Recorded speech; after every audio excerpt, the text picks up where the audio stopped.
right, you guys, of course, we are back in the kitchen here on Life.Style.Live with our tacos that we made earlier. Lentil tacos, we are back with Sarah. Of course, Sarah Wilson, nutrition manager and dietitian at Gleaners, but also John Elliott, Gleaners CEO, is joining us as well. First of all, good morning. Thank you. Thank you for being here. Thanks. This is exciting stuff. We've talked over the years how Gleaners Food Bank does such wonderful work, but a new video series in store for you guys. Tell me about this. What can we expect? Well, Gleaners has gotten so complex, and we've grown and we've changed so much. We thought we needed to tell the story a bite at a time or a bit at a time. I like that. Each month, and in fact, next month, the head of our regional perishable co-op is up, and then after that, Sam Schweppe, who leads the dairy program nationally for Feeding America, and an Indiana farm girl, will be on after that. And then Sarah's back in August. Oh, fantastic. One of the questions I've had throughout this pandemic is, what are the challenges for an organization like yours with everything that's going on?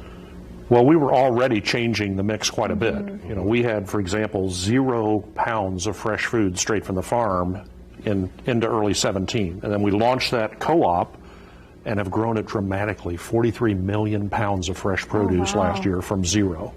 So in that spirit of change, along came the pandemic and really accelerated a lot of the goals that we already had. Wow. But also it's been disruptive. You know, as we brought more produce and dairy and meat, which is great for the nutritional impact of the neighbors that we serve, it's caused this problem throughout the system. You know, not enough freezer space, not enough cooler space. And then you move on to the pantries and the soup kitchens and others that we work with. That's a problem. We've invested $2 million. And we have millions more to invest in our downstream partners, so they have a cooler, so they have a freezer.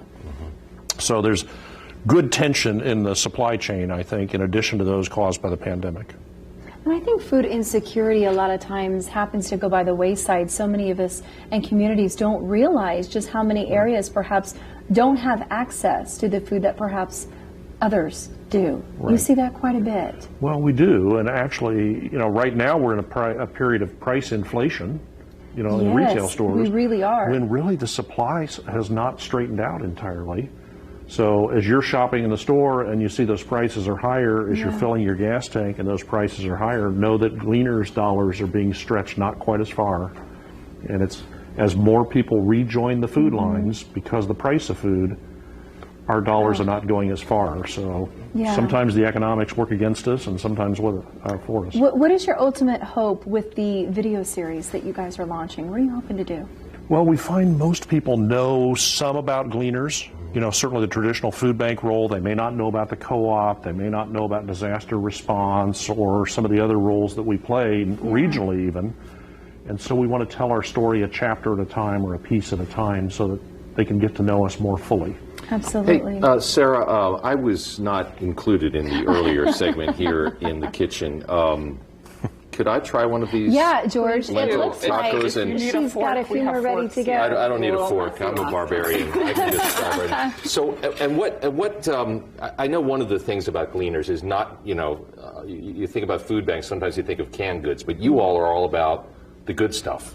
Absolutely. Hey, you did what I did. That's okay. You get 2 more tries. Yeah, we have 2 more tries. Yeah, we actually are just now launching a nutrition policy for the first time ever, which really puts into writing Gleaners' commitment to the health and well-being of our community. It spells out the types of foods that we are looking to procure and to distribute.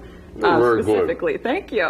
Specifically focused on foods like this that really can promote nutrition and help our neighbors reach their fullest potential. And I would add, Sarah and Mary on our team with expertise from really across the region came together and spent much of a year working on that policy. It's another example of Gleaners out there sort of leading edge, one of the first in the country to have the discipline of that policy, and it's visible to partners like Indiana Department of Health who help source food. It's visible to all our downstream partners when they go on the website and they choose the food they want or need from Gleaners. They can see the coding on the nutritional value, so all our partners will benefit and ultimately the neighbors they feed benefit. So it's a great process. Really does come full circle. So many people benefiting from the work that you do. That's fantastic.